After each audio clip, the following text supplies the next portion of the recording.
Салам көрүүчү, мен атым Сыймык. Азыр биз кесиптешим Сезим экөөбүз сиздер менен маанилүү нерсени бөлүшөлү деп турабыз. Сезим, акыркы жылдары өлкөбүздө эмнелер гана өзгөрбөдү, Ооба, туура айтасыз. Кудайга шүгүр, баардык жакта өзгөрүүлөр бар. Бир эле мисал айтсам, менин органда иштеген агам мурда 17 000 сом маян алчу, азыр анын айлыгы 80 000 сомго жеп жатат. Ооба, туура кошулам. Мындай жакшы көрүнүштөр абдан көп. Келиңиз, акыркы 5 жылда болгон ири өзгөрүүлөрдү азыр айтып өтөлү. Анда мен биринчиден башкаруу системасын айтайын. Мурда парламент, президент, өкмөт башчы болуп, бирине бири карап отура беришчү. Азыр бул күндөр өттү, эми болсо президенттик система келди. Ким жооп берет, ким жасайт деген суроолор так. Мындайда иш да ылдам жүрөт. Машинада бир эле айдоочу болгону жакшы да. Эгер 3 айдоочу болсо 3 жака тартат. Ал эми бир айдоочу туура багытка багыттайт. Экономика жөнүндө айтсак, айтор казынабыз мурдагыга салыштырмалуу бир топ көбөйдү. Мисалы 2020 жылы бюджет 247 миллиард болсо, азыр 1 триллионго жакындап калды. Жыл аягына чейин мындан дагы ашат деген пландар бар. Бул дээрлик 4 эседен дагы көбүрөөк. Ооба, экономика кышкы уйкудан ойгонду десек болот. Ошо кумтөрдү айтпай кое албайбыз. Кумтөрдү мен айтайынчы. Эмнеге кумтөрдү сен айтышың керек? Анткени мен алтынды жакшы көрөм. Алтынды ким гана жаман көрсүн. Кел анда чогуу эле айталы. Чогуу айталы. 30 жыл чет өлкө башкарып жүргөн кумтөр акыры өзүбүзгө кайтып келди. 30 жыл ичинде болгону 101 миллион доллар алган болсок, акыркы 5 жылда 1 миллиард доллардан ашык пайда түштү. Бул өтө чоң айырма. Ооба, өтө чоң айырма. 30 жылда кумтөрдө түшкөн акчаны акыркы 5 жылда андан 10 эсе көп таптырбыз да. Коррупция деген илдет бар эле. Мурда өлкөбүздүн өнүгүшүнө тоскоол болгон себептердин бири жемкорлук болгон. Ал эми президент Садыр Жапаров бийликке келгенде коррупцияны аеосуз күрөшөм деп сөз берген. Эсиңдеби? Ооба, эсимде. Жемкорлорго каршы күрөш учурда күчөтүлүп, учурдагы эле эмес, керек болсо 20 жыл ичиндеги мамлекетти талаптоого катышкан мүлктөр кайтарылды. Анын негизинде өлкөбүздүн казынасына 100 миллиарддаган сомдор түштү. Ошону менен бирге коррупцияга каршы жаза дагы күчөтүлдү. Туура айтасың. Уюшкан кылмыштуу топтор жоюлду. Өлкөдө коррупцияга каршы кандай аеосуз күрөш жүрсө, уюшкан кылмыштуу топко да ошондой күчтүү чаралар көрүлдү. Учурунда алардын таасири Ак үйдүн 7-кабатына чейин жетип турганда, Крим төбөлдөрдүн тамыры азыр толугу менен кыркылды.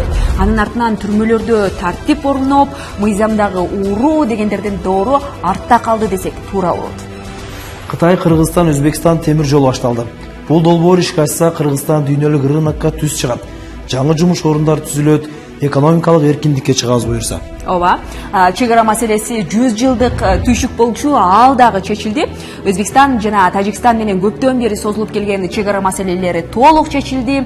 Бул чоң жеңиш, туурабы? Анткени кайсы жер биздики деп талашып жүргөн күндөр болбоду беле. Эми картада дагы, кагазда дагы баары так. Ооба, бул эң негизги нерсе болчу чынында.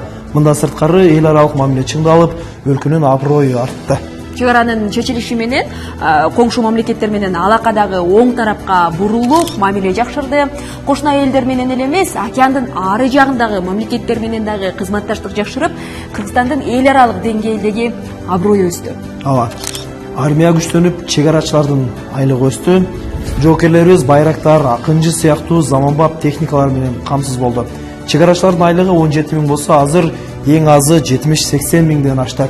Андан сырткары пособия көбөйүп, пенсия көбөйүп, мугалим, дарыгерлердин айлык маянасы көтөрүлбөдү, Ооба. Маяналар гана көтөрүлүп тим болбой, аларды турак жай менен камсыз кылууга да көңүл бурулууда. 70 000ге жакын ипотекалык патер курулуп жатат. Кайсы аймакка барсаң дагы жүздөгөн жаңы мектеп, бала бакча, ооруканалардын курулуп жаткандыгын көрсөңүз керек. Ошондой эле аймакта жүздөгөн өндүрүш ишканалары дагы ачылып, миңдеген жаңы жумуш орундары түзүлдү. Ооба. Кээ бир учурда ачылышка жетишпей жетекчилер 100 объекттин бир учурда онлайн ачып жатышат.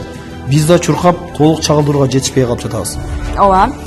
Эми авиация тармагын айтпасак болбойт, анткени ушул жылдар аралыгында курулушту улай эле авиация тармагындагы жаңылануулар дагы бар.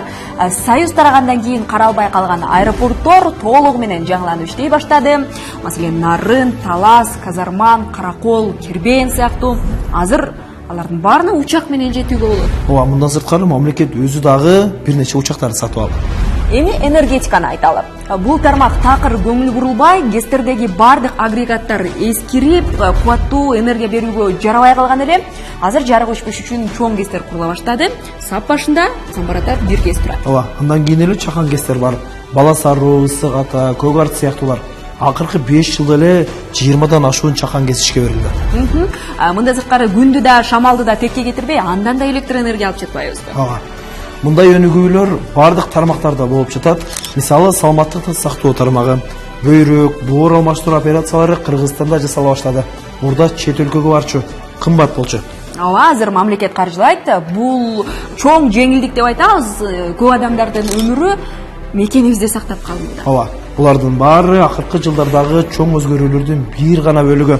Эл баарын өзү көрүп, өзү баалап жатат. Сымык менин чоң энем дайыма айтчуда, акылман падыша элге жарык, акылсыз падыша элге жүк. Ал эми адилет башчы элди азаптан арылтат депчи. Ооба, чоң энең туура айтыптыр. Кудай буйрса, бизге да ушундай акылман ажо келди окшойт. Эң башкысы тынчтык, өсүү, биримдик, алдыда жакшы күндөр көп болсун. Өлкөбүз өнүгө берсин.